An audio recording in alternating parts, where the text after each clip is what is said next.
And welcome to the Gay Liberation Network here on Chicago Access Network TV. I'm Andy Thayer, your host. Along with me here today is a guest all the way from Indiana. Bloomington, Indiana.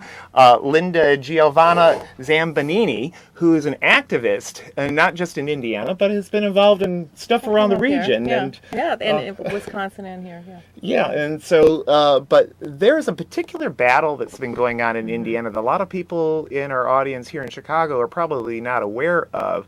Indiana is facing a potential constitutional amendment against equal marriage rights. And until just literally 24 hours ago, things looked pretty dire.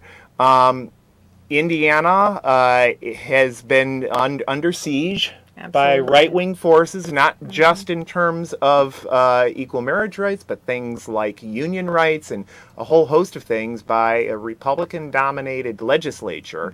And things were looking very, very bad until just yesterday. Now, Indiana has got a particular form in which these constitutional amendments come forward, which is a little convoluted. They have to pass a bill once, then they have to pass it again in a subsequent session of the legislature, and then the constitutional amendment can go up for a vote before on the ballot. So the problem for our opponents is that while they passed it, they then amended it. Linda, tell our audience, please, if you could, what happened yesterday and why this is important. Well, first of all, I need to say that the original bill had this second clause in it, which included not only banning same-sex marriage by constitutional amendment, but civil unions, domestic partnerships, and anything substantially similar. Okay, that was taken out by a committee in the House, fortunately, and the House passed it on to the Senate. Okay, so then the Senate committee, the committee, the Rules Committee in the Senate was under a lot of pressure to put it back in by NOM, by FRC, by all these fundamentalist ministers. They did not put it back in. NOM is National Organization for Marriage, which is a far-right outfit, which was our opponents here in Illinois. And the Family Research Council, they're very draconian. So anyway, this draconian second sentence was taken out. They tried to force the Senate committee to put it back in. They amazingly did not put it back in. They were under a lot of pressure from us not to put it back in. Right. Okay, it passed out of there, and that's what happened yesterday. It was not put back in, and it passed out of that committee as just the basic bill banning same-sex marriage. So it's still not fantastic. It's not like it's totally voted down yet, but it's going to the Senate Monday now for the final vote. But it's a bill just to ban same-sex marriage and not all those other civil unions and domestic benefits, partnerships and anything else you could think of. But strategically, what's important about this, from what I understand, is that because it's a different bill than that which was passed in a previous session of legislature, they're now going to have to go back and try and pass this thing in a subsequent session of the Indiana legislature, and then and only then can that bill go up for a vote of the Indiana. Which means it will not go on the ballot this November 2014, which is what the governor of the state wanted, because he's running for governor again in 2016. He does not want it on the ballot in 2016. Well, that's where it's going to be. It's going to be on the ballot in 2016 if the Senate passes it. Now, if the Senate doesn't pass it, we're done. Yeah. Well, but they'd have to pass the same bill again next session of the legislature, and then it would be up in 2016. Okay, well, this is a call-in show, and we do have a caller. Caller, you're on CAN TV. What's your question or comment, please? Good evening, Andy, and your guests as well. Probably the next few years from now, that gay marriage will not be an issue. The reason why, because gay marriage is going to be down among, like it's down among across the board other groups. Gay marriage is going to be down as well, because when you tell people they can't do certain things, that's what they want to do. And then there's going to be another issue. As science started perfecting things much better, because it's a controversy right now where they be able to tell whether or not this child has the gay gene. And then parents going to be deciding whether or not they're going to have this child come full term to birth, that's going to be much more of a controversy than gay marriage. So like I said, gay marriage in a few years is going to be mute.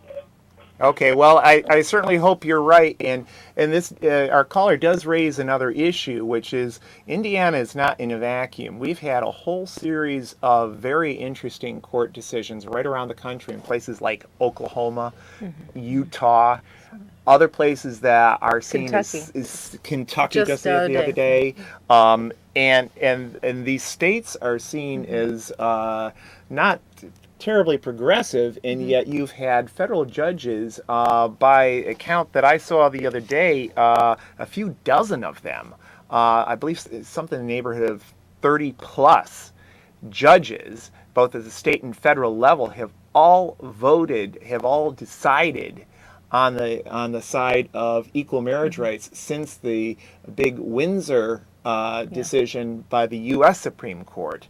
And so, And after the Virginia case last night was decided strongly in our favor, with strict scrutiny. It's all strict over. Scrutiny, for our audience. I have a That's hard okay. time with this too. Okay, it's the level of rights. I have a hard time. The review that the courts give to the claim for equal protection is my Right, for under the understanding. Equal Protection Clause. Okay, so for example, race is considered a level of strict scrutiny, or is granted strict scrutiny by the courts or whatever, under the Equal Protection Clause. Meaning you can't discriminate against a black person for any reason, employment, housing. Supposedly. Yeah, supposedly. Okay, but it is on the books, so it's on the books, and they can fight it if somebody tries to. Okay, of course, people can always try to discriminate against black people, but they have a it's legal too leg to common. stand on. Okay, but we don't have strict scrutiny. We are basically. I explained it this way. We're basically considered to be 3/5 of a straight person. The way black people, I don't want to say exactly, it's not exactly like the way black people are considered 3/5 of a person. The courts are not going to pay we are particular not equal. attention to discrimination against LGBT people, is my understanding. We don't have strict scrutiny. We just have, we don't, do we have heightened scrutiny even? I don't think so. No, we just have the rational basis Yeah. test. Is there a rational basis for a state government, for example, to discriminate against LGBT people? And that was, that we have fortunately won at least that, where the U.S. Supreme Court and other lower federal courts have said there's no rational basis, for example, for California to discriminate against LGBT people on the question of marriage. And that's where Just religious we won arguments, which at aren't the U.S. Supreme Court rational. level last summer. And so we've had this whole slew of courts in these very conservative areas. And I think that probably your Senate in Indiana took a look Yeah, at, I think so. they put their finger to the wind. This is a Republican-dominated Senate, and they put their finger to the wind and they decided, this is a loser if we force this with this very draconian second sentence banning all forms of rights for same-sex couples, not just equal marriage rights. And so I think the hope is with this delay that happened in the Senate just yesterday, it's going to put things off enough so that the mood of the country, including in Indiana, means that any referendum is not going to go anyplace. Would that be a fair thing to say? Yes, that's how I feel about it too. I really think after the Virginia case last night, we might even get the Senate to vote against the bill entirely. I mean, I'm fingers crossed. Or it might be close, a lot closer than it would have been otherwise.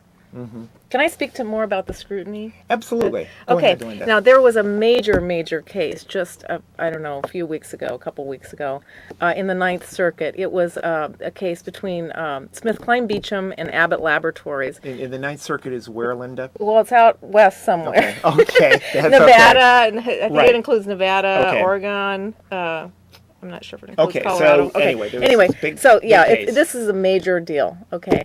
And it was between these two pharmaceutical companies, and they wanted to seat a jury, and one side, I don't know which one, wanted to discriminate against gay jurors, okay? Right. And so there was a case brought, and the Ninth Circuit decided that gay people, as a sexual orientation, we had to be granted intermediate scrutiny, which is the next step above rational scrutiny and before strict scrutiny.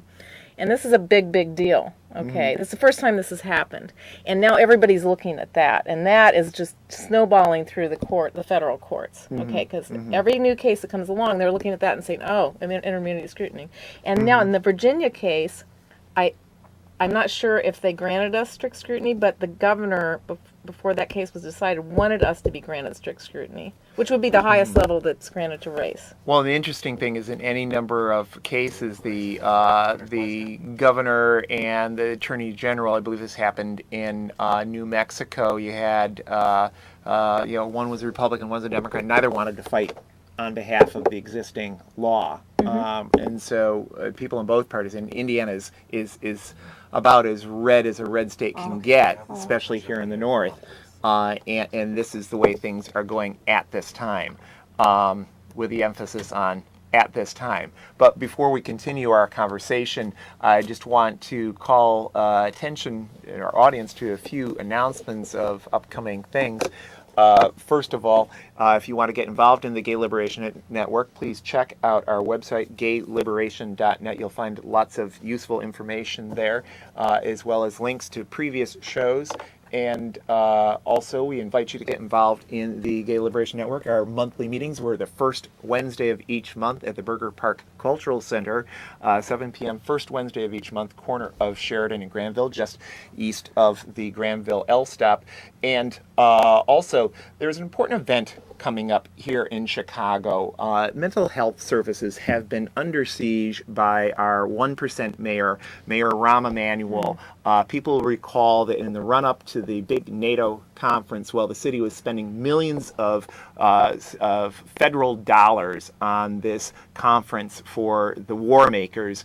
Our mental health clinics were halved in this city, and there was a big move to restore them, as well as to cut a very draconian, stop a very draconian cut that has something to do with Medicare funding not being available for people needing to use it for mental health services. So please check out this town hall meeting to be happening next Thursday, actually a week from Thursday, on February 27th at the United Electrical Workers Hall on 37 South Ashland. And then finally, oops, we just lost that there. Sorry about that. I just put up a website and I accidentally nixed it. It's freedomindiana.org. That's right. Which Linda had suggested is a great source for more information about what's going on. They're basically coordinating everything in Indiana, and it's the coalition of business leaders in Indiana back at Cummins and Eli Lilly and all the universities, Indiana University, not all the universities. Purdue doesn't, because Mitch Daniels runs Purdue, and he's a Republican that's against us.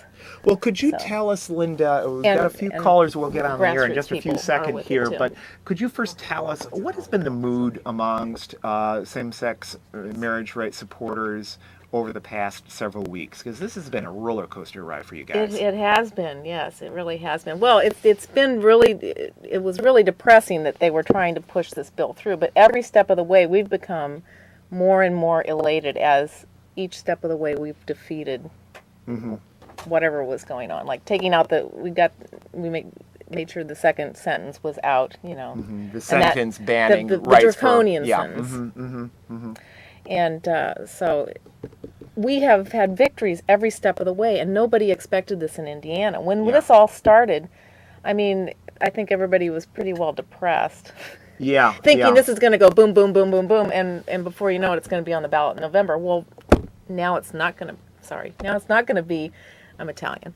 Now it's not going to be on the ballot in November. It's not going to be on the ballot until possibly 2016.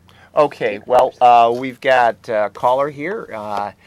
Yes, caller, you're on CAN TV. What's your question or comment, please? Hey, Andy. I hope you've been following what's been going on in California when the governor, Jerry Brown, signed this law where people that gone through sex change operation, they could play on college sports and high school sports. We just want to have a dialogue.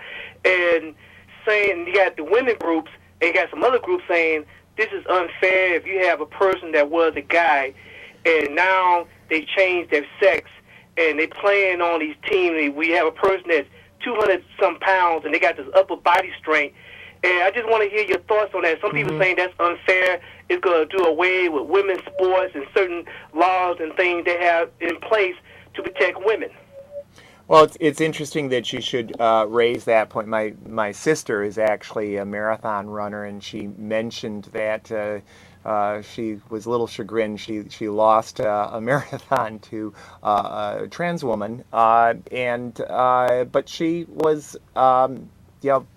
that's what that person is. That's what she has decided to be, and has gone through the surgery. Not that one needs to necessarily, but that was her decision. I think that we have to accept people for the gender that they have decided to be. That in years past, and unfortunately in too many localities still, that's decided for people, especially intersex people. And so I believe that people need to be able to exercise the rights of their gender and participate in sports accordingly. Some people may disagree with that, and it's probably a debate that we're going to need to have. But it is something out there. But I, like my sister who lost the marathon, and she's older than me even, and she's still running marathons. But she took, fortunately, in my view, with a great deal of equanimity, and said, well, that's the way things happen. So I think that what would you be your comments on that, Linda? So I agree with you. Okay, and we do have another caller. Yes, caller, you're on CAN TV. What's your question or comment, please? Hi, I was wondering, how come sometimes when I watch TV or something, I see where, they go ahead and tell me,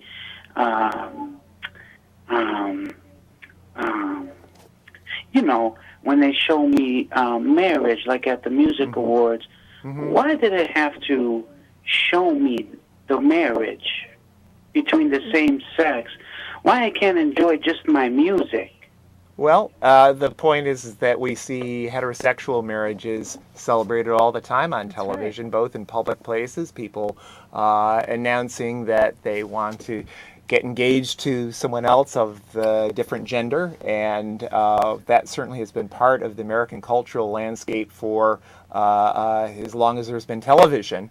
And we live in a society now where, fortunately, same-sex couples feel the same right, but I think it's important to note that that's not as equal as you might expect, that in terms of expressions of same-sex love.